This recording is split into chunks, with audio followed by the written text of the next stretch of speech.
Part 1. The Window Smile. Date. Approx. Summer. 4 years ago. Time. Hamden 10:02 p.m. Location. Suburban block, Florida. Quiet, residential street. I'll never forget this night. I was closing the pizza place. The kind of late shift where you count boxes, wipe counters, and wait for the phone to stop ringing so you can finally go home. It was almost closing time when the call came in. I was running the counter alone. The first time I picked up, there was silence. I hung up. A minute later, it rang again. Still silence. I was about to hang up when a thin, cold voice whispered, "I want a regular pie delivered." I wrote the address down, told the kitchen, and gritted my teeth because I just wanted to leave. My manager could be stubborn about last-minute deliveries, but he also liked the extra tip. Older customers usually tipped well, so I grabbed the order, put the pizza on the passenger seat, and followed my GPS 7 miles into a quiet part of town. The block was empty and still, no porch lights, no cars. The house was a single-story bungalow. I walked up, rang the bell, nothing. I rang again. On the third ring, someone moved at the window. At first, I thought relief, someone home. Then I saw her face. She was late 70s, pale. She looked at me without blinking. I yelled through the glass, "Pizza!" She didn't react. Then, slowly, a smile crept across her face. Not a warm, grateful smile, the kind of smile that makes you feel like the person knows something you don't. It crawled across her mouth like frost. I backed up, heart in my throat. I set the pie in the passenger seat and texted my boss. When I turned my head again, she was right outside the car, standing next to the window, still smiling. I floored it and drove away. I never went back. My manager banned me from taking late deliveries after that night. Long pause. Narration cue. Emphasize the silence when you say, "There was silence." Let the final line land with a short, stunned pause. Part 2. The back patio chair. Date, approx. Autumn night shift, high country cottage route. Time, 7:15 p.m. Sunset. Location, rural lake cottage, upstate, wooded dirt roads. This one happened during high school when I was still doing long country runs. My car was a 1999 Camry, perfect for deliveries and nothing fancy. The sun was dipping, and I'd already driven about 15 minutes down dirt roads when the GPS chirped, "You have arrived?" I pulled up to a lonely wooden cottage by a small lake. The grass was knee-high. The place looked abandoned. There was no front door, just an opening. I knocked hard. 10 seconds later, heavy footsteps moved across the wood from inside. A small peephole in the door opened. A low, harsh voice said, "Bring it out back. That's the last thing you want to hear alone." I hesitated, then forced myself to walk around the house through the uncut grass. Out back, a small patio, a table, and 4 chairs. One chair faced away from me. In it, the top of a head. I called out louder. The head didn't move. Then a man's voice from the corner said, "Come over here. I want to show you something." I ran to my car, left the pizza, and drove away with my hands shaking. I pulled over later and called the police. They checked the house and told me it had been unoccupied for months.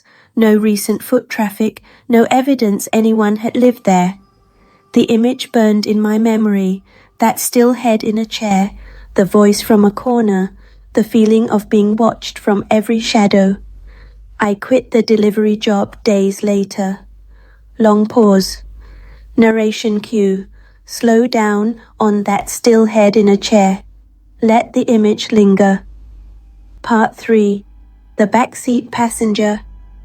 Date, approx. Foggy night, late season, Poconos. Time, around 11:30 p.m. After a shortcut. Location, rural 2-lane road, Poconos region. Another night. I was driving a shortcut through the Poconos on my way back to town. Fog, trees on either side. Suddenly, something jumped out onto the road. I slammed the brakes. The sickening thump told me I had hit someone. I jumped out. A man in a black hoodie lay motionless by my tire. I called out. No response. Then, a scream from the trees. Someone else. I ran toward the sound and found only silence. Turning back, I discovered the man I'd hit had vanished. My chest tightened. I got back in the car and tried to keep going. I told myself I'd report it, but fear made me keep moving. I finished my delivery and rang the bell. The woman who answered looked past me and said coldly, "You brought someone with you?" I turned and saw someone in the back seat. Someone had been hiding in my car the whole time. Long pause. I called the police from her phone.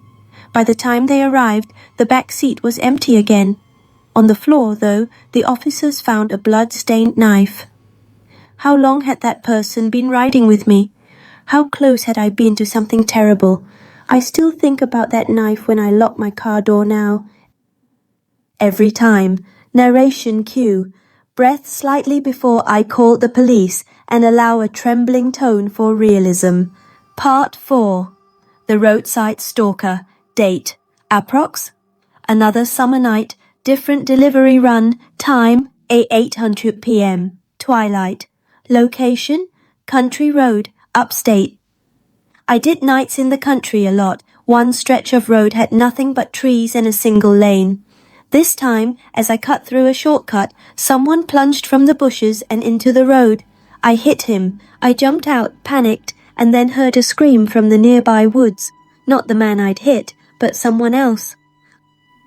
I ran into the tree line calling, "Where are you?" and heard rustling, then a footstep that sounded like it was right behind me. I turned and saw a shape behind a tree and bolted back to my car. The man I'd hit was gone.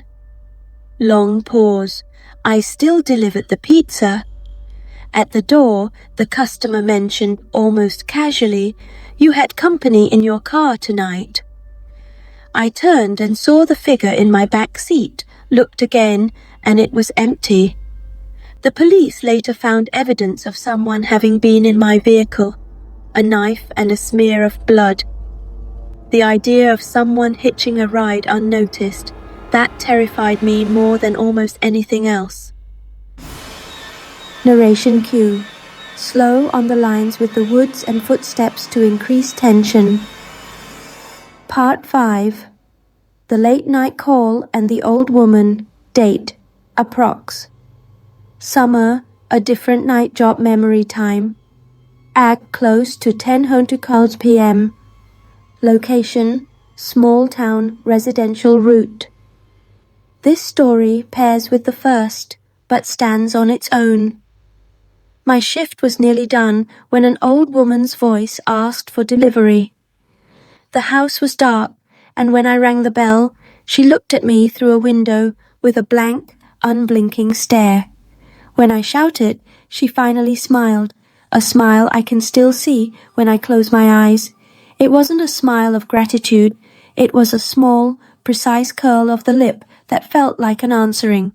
I left the pizza in the car, texted my boss, and drove off with my adrenaline spiking. Later, I learned more about that neighborhood. An older woman had been living alone for years, and rumors said she had severe dementia.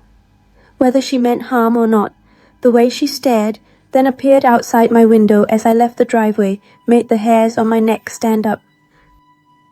Narration cue.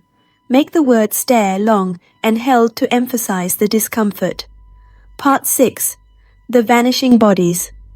Date approx. A late afternoon run, remote desert road, retold memory for context, staged ambush memory, adapted. Time 3:12 p.m. Daylight. Location, remote 2-lane route. Route between small desert towns. I want to close with the memory I carry from a different delivery style run on a long road trip. I came on a scene that looked staged. A car parked crooked across the road, scattered clothes, and 2 people face down on the pavement. Every instinct in me screamed that something was wrong. Too posed, too theatrical. I was a Marine then. I prepared myself, drove around the bodies as planned, and when I looked back in my rear view, the bodies had risen. People moved out of the grass on either side like they'd been waiting. If I'd stopped to help, I don't know what would have happened.